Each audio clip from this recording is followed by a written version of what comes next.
Hey, Leslie, John Worrell. Hey, John. I hope you got a chance to enjoy your bye. What though do you take away from what happened in Tennessee and just that result, and maybe how long did it take to maybe flush that? Well, it was definitely a tough ball game, tough loss on the road, and you have to move on from it. After you watch the tape and you try to learn from it, and in case you ever see those guys again, and just try to get prepared for the next opponent. But in the meantime, just try to divest myself from those first six games during our break. Just kind of have a little downtime and get your mind off of it for a little bit before we got started back, getting ready for our next opponent. And I guess just I know Derrick Henry presented a big challenge and the focus on stopping him, and he got loose on the one run. But how much did the play action really lead to, put you guys on your heels, and how do you think you guys can counter that eventually, and maybe need to apply more pressure on a quarterback going forward that reinforce that need? Yeah, the play action definitely became a problem as the game went on. We were so committed to stopping the run, and it left us vulnerable behind our linebackers. And there's some things that we can do that we think we can do going forward. And I mean, that's part of it. When you have a back like Derrick Henry, you got to make a decision. What are you going to try to defend? If we made a decision that we were going to, put our resources at the line of scrimmage, and they were able to get a couple plays behind us in the passing game that kind of set them up for some other opportunities. Thanks, Leslie. You're welcome. Hey, Leslie. Hope you enjoyed the bye. Yes. You are never going to complain about a wealth of talent, especially on the defensive line. But to this point in the season, are you still trying to figure out the best combinations and the best groupings to be active game day? We've seen a variety of guys go up and down. Yeah, we have a pretty good feel for who the core guys are, and we are still working through some things with our D line, but we feel good about where we are. And you're right, when you have a dearth of talent like we do, we have some talented players on our defensive line, but you can only dress so many.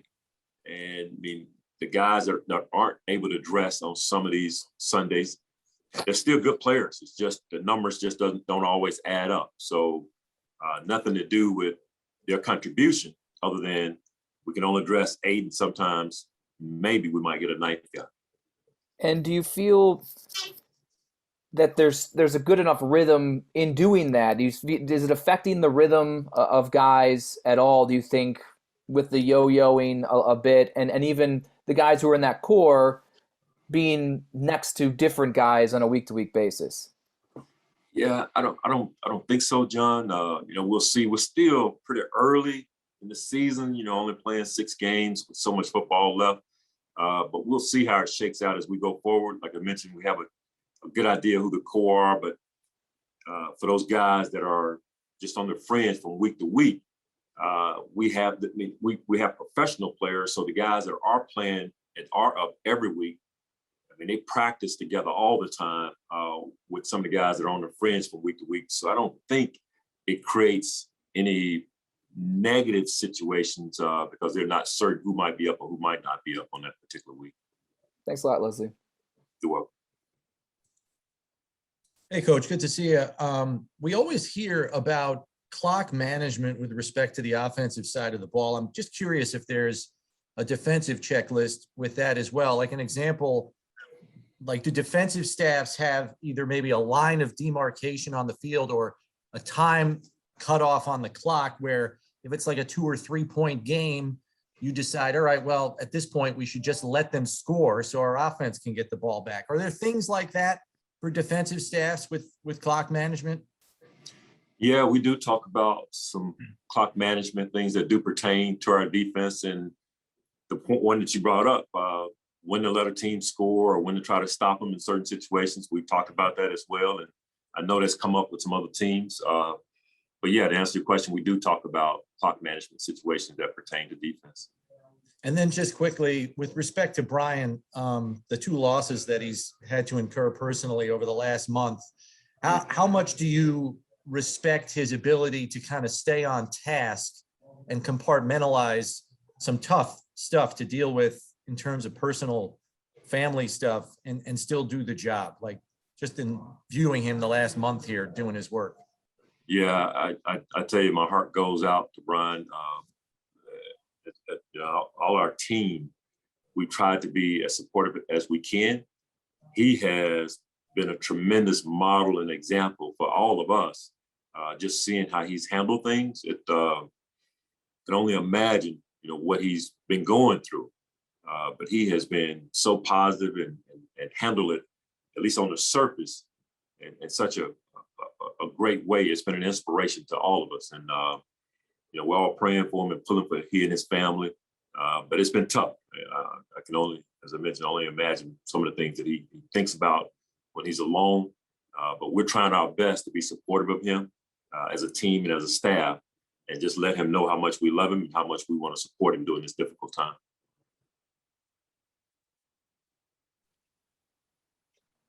Good afternoon, Leslie. Going back to what you're talking about with the defensive line, I wanted to kind of focus in on AJ a little bit. I'm curious how he handled, second-year player. I mean, he's a mature guy, but how he handled that decision, especially a few games removed from, a really dominant performance against Miami. And how does that impact him moving forward in your eyes?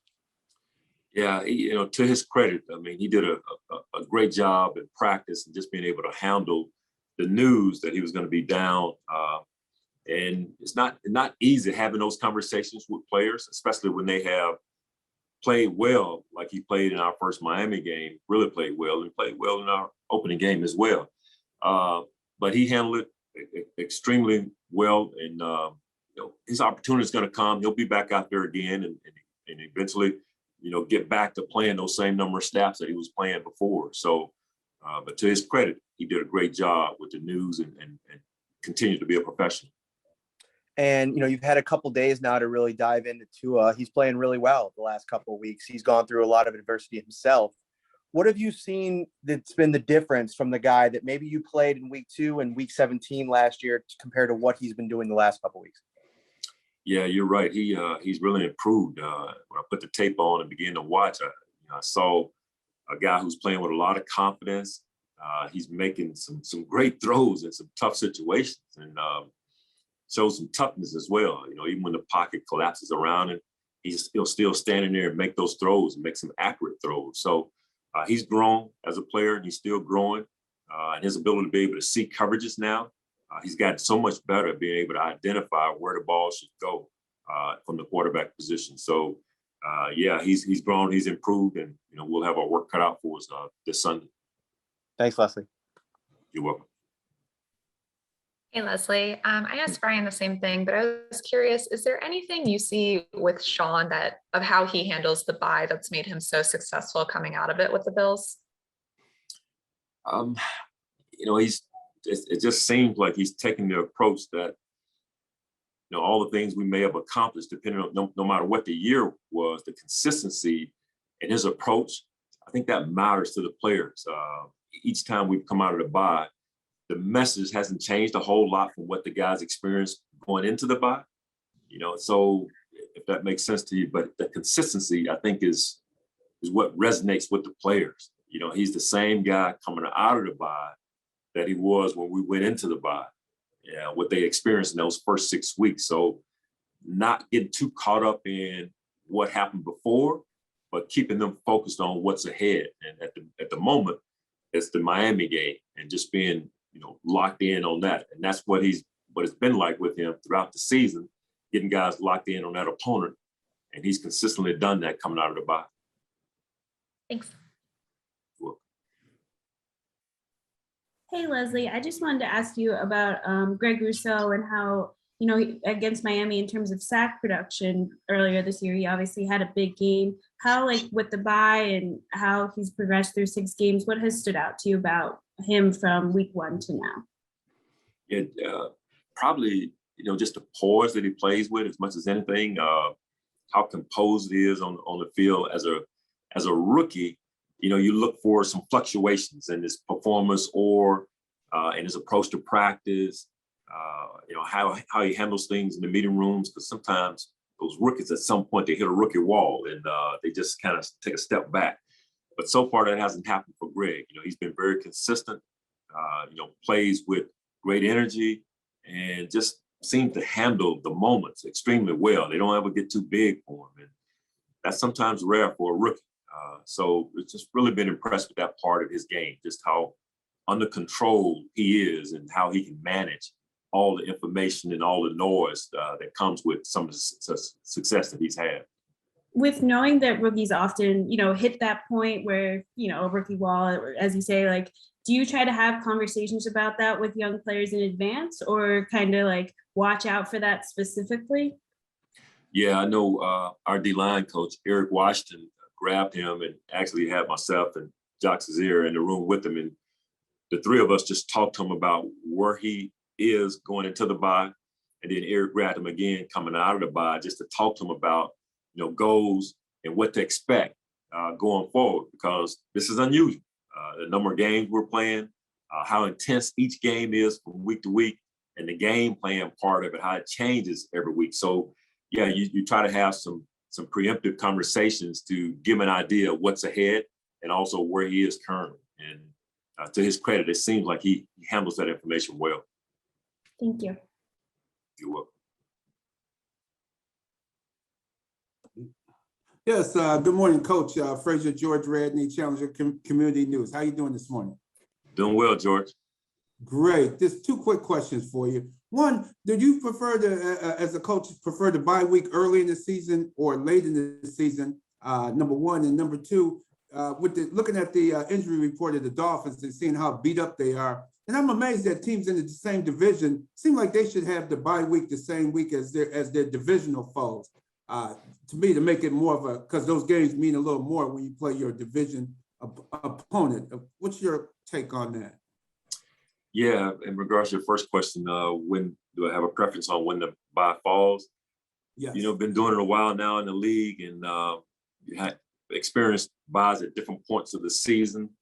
I can remember, I think maybe my first couple of years in the league, and Derek, you might remember this, we had to bye real late, like week 17 or 16. Yeah, so it's changed so much, George, that don't really get caught up in it. Wherever it falls, and then you just, deal with it. And usually whenever it comes, you're kind of glad that it came, because you have some guys that are a little bit banged up and you're trying to get through some things, or you need a chance to kind of reset, and that's what the bye gives you.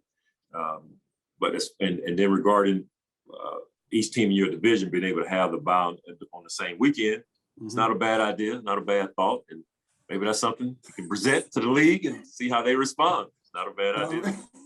All right. Yeah, I may have that for Mr. Goodell, Roger Goodell, during the media day during Super Bowl week this year. Yes, there you go. Have that question for him. And one last question. When you look at the Dolphins roster right now, their injury report, and see how beat up they are right now, does that play any role into your game planning or setting up your defense when you see them having so many injuries on their offensive and defensive lines in this case?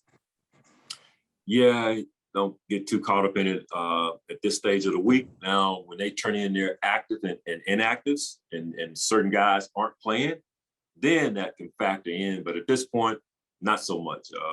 It just, not at this point. All right. Well, thank you very much and good luck this week. You will. Thanks.